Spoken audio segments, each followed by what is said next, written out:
What up, Godzilla fans? This is T-Rexzilla, with my Godzilla models.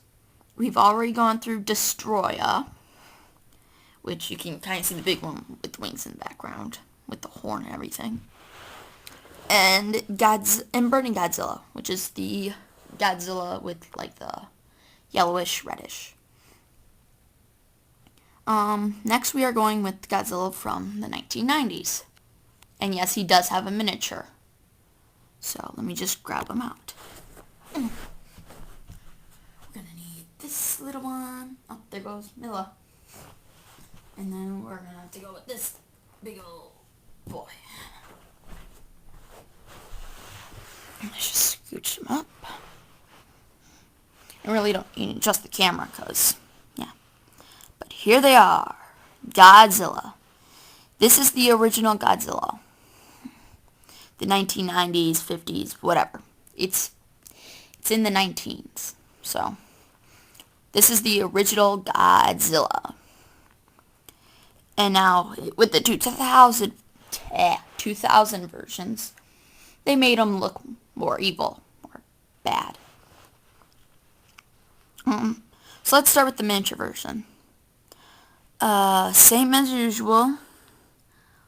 This time, instead of just putting in like the plop box thing, just like they did with the Burning Godzilla model, the little one, they did put the block thing in, but they didn't get the paint everywhere. They painted these fairly well.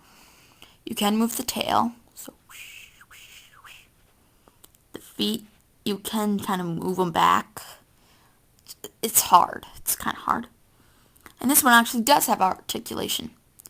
He can move his arms 360 degrees upward and downward.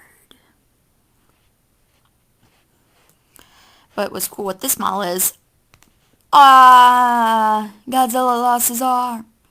Which these things are rubbery, so you can go like that, and you can make their arms go everywhere. So say like you have the Destroyer model. He can stab his arm off. Nah, my arm. My other arm. I'm gonna die. And then basically you can have your evil guy kill Godzilla finally. And they're really easy to pop back on too. At some points they are. Other points sometimes they're just a pain. There we go. And the head can move up. Which I'm not sure if that's a good idea because you have like a little puncture hole in there, I think, to put the jaw. But you can make the jaw move up and down. Just hopefully you don't rip off this guy's head, or then the evil guys won forever. Can't kill Godzilla. Now let's go to this one. The spines are kind of small. That's another improvement with the 2000. You can kind of rotate. No, you can't rotate the tail. I thought you would because they have like a little ring where you can at the sides. I thought you could, but I guess you can't. You can't move the mouth much, but these things are very well detailed. Like you can have like a scrape mark right there where they have it, where something nailed him, so it is okay model. For some points of articulation, you can do the same thing with the miniature model. Rotate upward 360 degrees. But no, you cannot pop the arms off. If you do, you basically can't get them on. My friend also had this model. He popped the arms off. It took him 2 hours to put back on. It's too hard. The legs could do 360 degrees, so you can make them do like yoga. Just feel the burn. Feel the burn. So same with like the Burning Godzilla model. You can make him walk. Feel my fire. So yeah.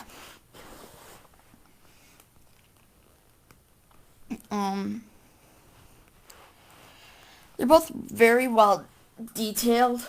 I have to say, I mean, you do have like the little ears right here, so he kind of looks reptilian-like, I'm guessing, why those ears are there. Either that, or they were just bored. So for the instructor to actually hear stuff, they just poked a giant hole in there, and they made that his ears. He has those ears. I think they look okay-ish. And also in the 2000 models, or 2000 movies of Godzilla, they actually made him smaller, so it makes it look a heck load better. I'm not sure if I would have time for another review. Probably, oh crap, probably will. So let's make Godzilla move. Oh, another thing with the tail, it's stiff, so it's not rubbery like this one. So you can make him, or if you want, just like slide him towards the camera. Oh, killed him.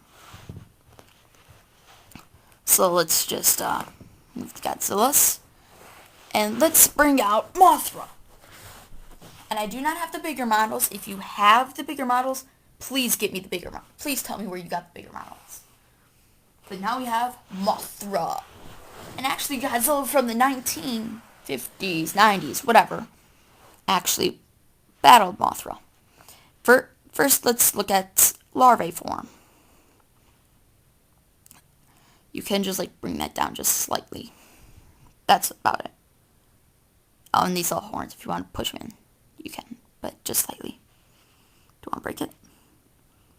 This is its larvae form. The mouth cannot open. Go figure, miniature models. But you can make them stand like that, because they usually don't stand there, but they usually like go up if they're about to turn to the mother form. They just use the cocoon. In a cocoon. Waiting. Psh, here comes Mothra. Now this Mothra is more flexible than usual. You can have like the little antennas go up because, well, just in case if you want to make her have a beam, like someone controlling her, like, yeah, wah. The feet you can move inward a little. You still have like those little horn things, but you can move the feet in so she can like grab the little one, like, I got you, let's fly away. Yeah. You can make the wings flap down, so it's like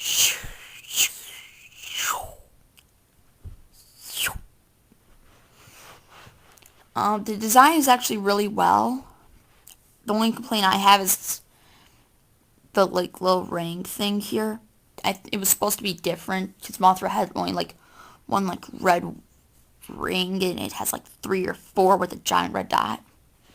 So that's another complaint. I wish that they would actually have the realism in some of these figures for the really little kids. Yeah. I don't have time for another review because they take too long. But let's just bring them over here. And the next review, I'm just going to do the rest of the minifigures. So, this is T-Rexzilla signing off. Remember, rate, subscribe, comment. Tell me any models that you have. Any models at all that you have. Tell me where you found them. And I'll try and do a review on them the best I can. And I'm sorry if I can't. So this is T-Rexzilla signing off with the Godzilla set. Part 3 coming up. Part 3 or 4. I'm sorry, I don't know.